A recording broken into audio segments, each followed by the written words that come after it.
Our first of our 3:30 window, which should prove to be a very exciting window, even if this game is probably not going to be. We got Kent State who's 1-2, traveling number 7 Florida State who's 2-0. Florida State favored by 45.5 points on the ACC network. Drew DeShields for the Golden Flash gone 35 of 57, thrown for 513 yards, 4 touchdowns, 0 interceptions. Gavin Garcia's had 45 carries for 135 yards, and Cade Wolford's had 7 catches for 223 yards and 4 touchdowns. Tommy Castellanos for the Seminoles has gone 17 of 25, thrown for 389 yards, 3 touchdowns, 0 interceptions. Micah Danzy has had 4 carries for 109 yards and 2 touchdowns, and Deuce Robinson's had 7 catches for 191 yards and 2 touchdowns. These two teams have never played. Again, Florida State has been the shock of the college football world this year. Again, we normally get a couple of these, right? Like last year, we had 4 teams outside the top 25 make the college football playoff. Last year was Indiana, was a team that no one thought was going to be any good, and found a way to actually be a pretty good football team and go to the college football playoffs. Florida State looks something similar to that, except for obviously Florida State has a bigger name. I don't think a lot of people thought Florida State was going to be very good this year. I like Tommy Castellanos, and I still didn't think Florida State was going to be very good this year.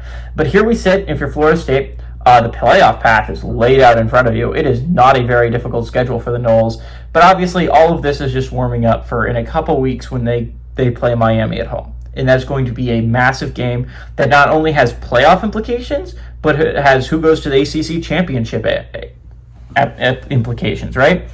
Georgia Tech doesn't play either of those two teams, and Georgia Tech's schedule looks rather easy if you're talking about for the Yellow Jackets, right? They don't play any of the hard teams if you're Georgia Tech. They avoid SMU, they avoided Louisville, they avoided both of Miami and Florida State. The only game that conceivably that should be pretty difficult for Georgia Tech is the NC State game, who's looked pretty solid so far. So again, that game in a couple weeks could absolutely determine who goes to the ACC championship and who does not. I don't know if the ACC is going to be able to send 3 teams. It's possible. Their best shot is Florida State, Miami, and Georgia Tech. If Georgia Tech can run the table, which I think is very doable, I think there is a shot.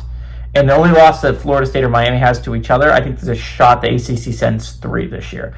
We almost got 3 last year for the ACC, but then Clemson blew it in the regular season finale against South Carolina. So I think it's going to be really, really interesting that game in the future. Obviously, Virginia is not a nobody next week. That is a game you absolutely have to prepare for if you're Florida State. But Kent State it's as much a nobody as you're going to get in college football. Again, they haven't beaten an FBS opponent in 2 years. I don't think they're going to end that streak against top 10 Florida State. I think Florida State's going to wipe the floor with Kent State. If Texas Tech can do it, so can the Seminoles. Give me the Noles to win. I like the Noles to cover at home.